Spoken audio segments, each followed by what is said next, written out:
get some light in here, but yeah, not overdo.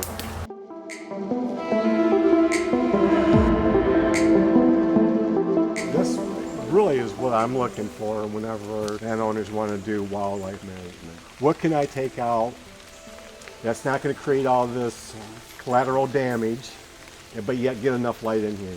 They figured to regenerate oak, you need a 300-foot opening in your canopy. Bedding is going to be more up this way, okay, as the hill kind of slopes back to your south. Okay. I'm going to treat this as your winter bedding, yep, because I'm going to do a food source down here where the guy enters over through that back side and comes around this wetland, comes across a bridge and levels right up into a bank's blind. And this is going to be like a sanctuary again, because I want to create that movement in between here for the rut activity, and then him hunt those pinch points. Okay. Nice. Which one would be kind of right here, yep, depending on where we create that path to get in and out of this area for the logging. So this area, to me, on the timber side of it, has a lot of white oak in here, which is really good for the wildlife. Yeah. So we're very conservative on the white oak in here as far as what we'd want to take. Trees in here like the sassafras and the maples. You can see once the canopy closes up in here, the only thing you're going to get coming back is the maples, because the maples are going to be a shade tolerant tree. If you look around, all the trees that are 6, 7, 8 inches in diameter are all maples that are coming back out. You don't have no oak. If you leave good trees, you have good trees coming back. Some of the stuff like Kyle has, he wants some a little more openings, a little more, get that new growth coming back in. So this area here, we initiated by forestry mulching a path through this whole section. There's a lot of overgrown apple trees, autumn olive, honeysuckle that was lower to mid canopy layer. And so when we forestry mulched that down, that got rid of a lot of that non-desirable brush. Now we're here today, spraying down the existing vegetation to wet slate clean and plant a clover chicory alfalfa mix that will do very well in the shade and also maintain that open forest floor so that the other wildlife can get access to the apples that are dropping on the ground. We have a thick area of vines.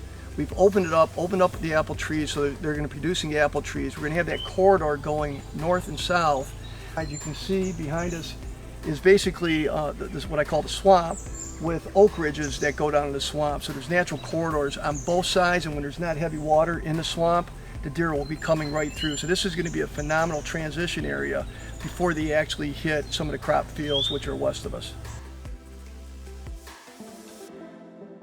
All right, so Kyle, now that you got done spraying this, what's the game plan?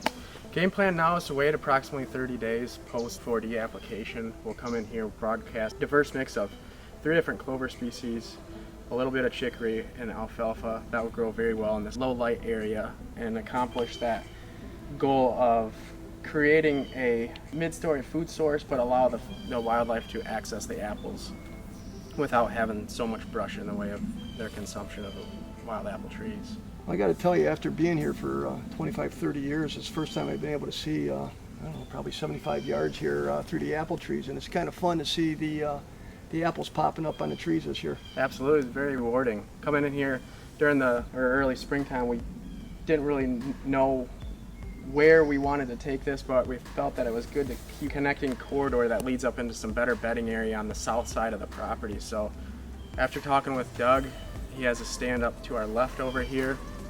We kind of bowled out an area there to create a bigger area of clover chicory mix. Then he created this nice travel corridor for deer and wildlife to use for easy crossing in between both sides of the property. Well, I'm looking forward to seeing what it's going to look like this fall, and then maybe after this winter do a little more trimming on the pruning on the trees and see how this thing evolves. Absolutely, I'm looking forward to it. Thanks, Ben. Absolutely.